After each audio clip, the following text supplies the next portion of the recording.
Assalomu alaykum hurmatli kuzatuvchilar.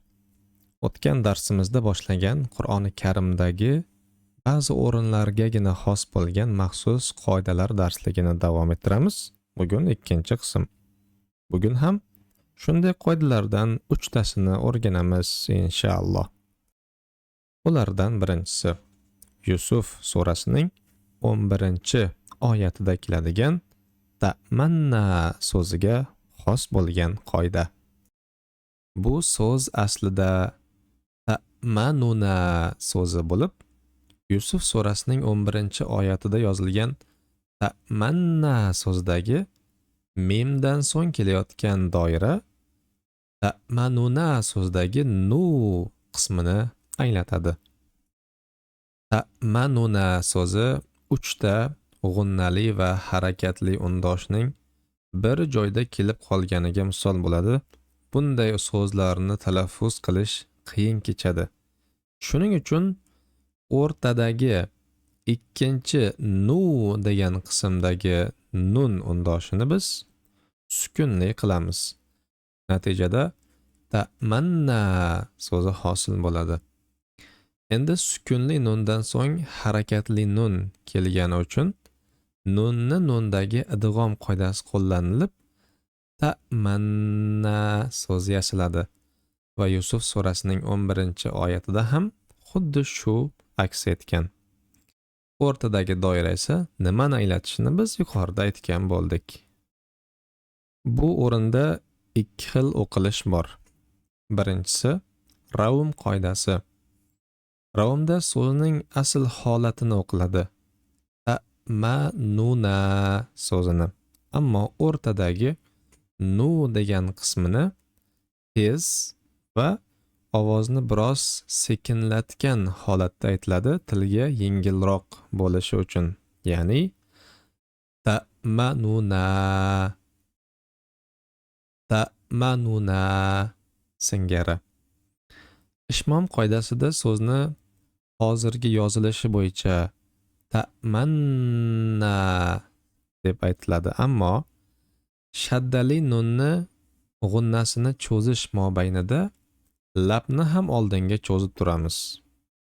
Bu labni cho'zilishidan tovush chiqmaydi. Ta'manna singari. Qaytaramiz. Ta'man deb nunni g'unnasini ushlab turayotgan paytimizda lab ham oldinga cho'zilib turish kerak. Bu go'yoki undan oldingi kelayotgan nu degan qismga ishora sifatidadir.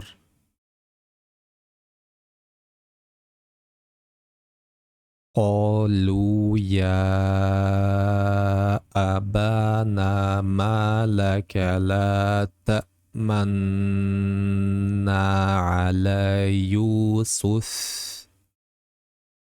Endi keyingi qoidaga o'tamiz. Yastahyi va shunga o'xshash so'zlardagi qoida. Bu qoidani tushunish uchun mad harflari, ya'ni cho'ziq unlilar qachon o'qilishi va qachon o'qilmasligini bir eslab o'tishimiz kerak.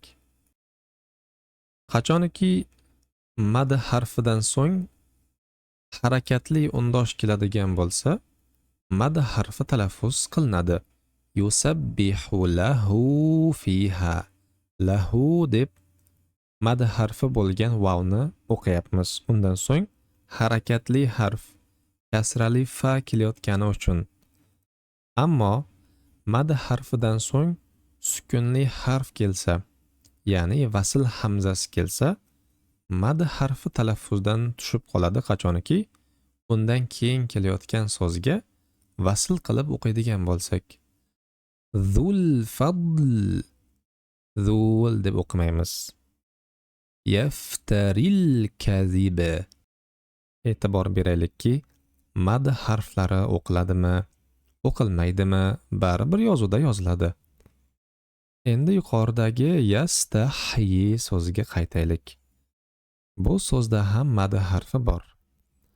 Agar bu so'zni keyingi so'zga vasl qilib o'qiydigan bo'lsak va keyingi so'zimiz harakatli harf bilan, bu yerda harakatli nun bilan boshlanyapti. boshlansa, mad harfi bo'lgan ya o'qiladi. Va yastahyi nisaahum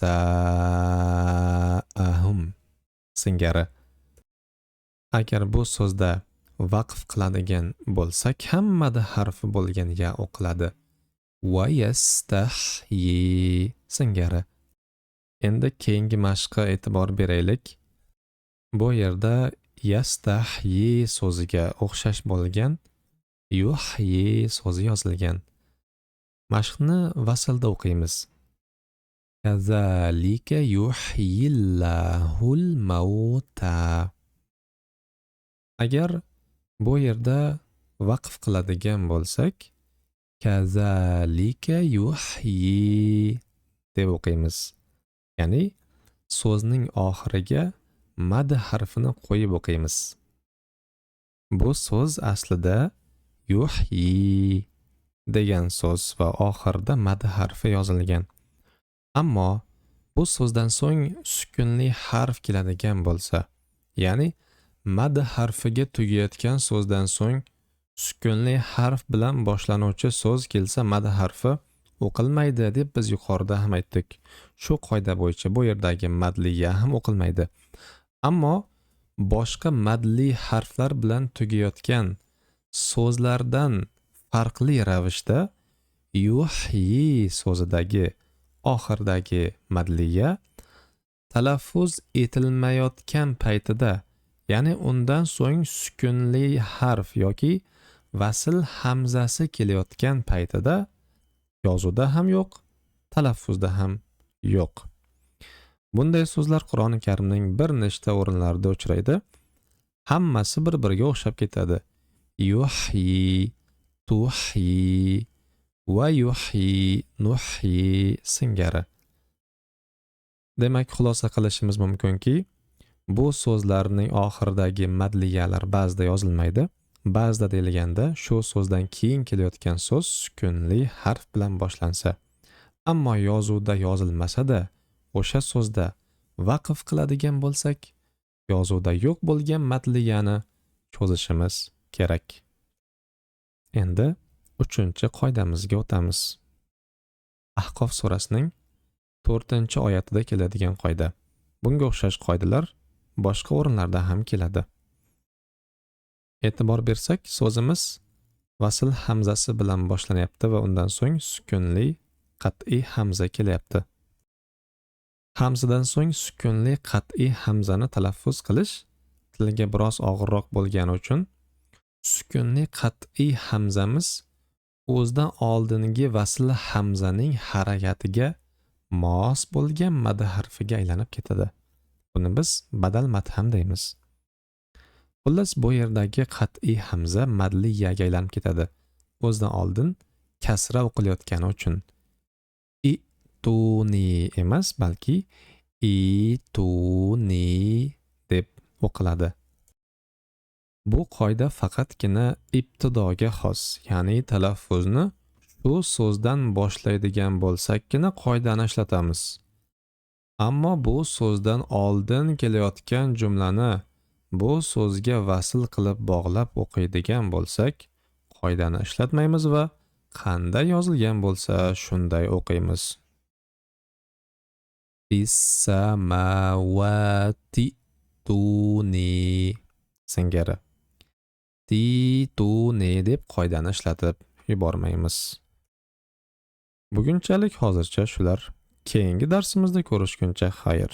Vassalomu alaykum va rahmatullohi va barakatuh.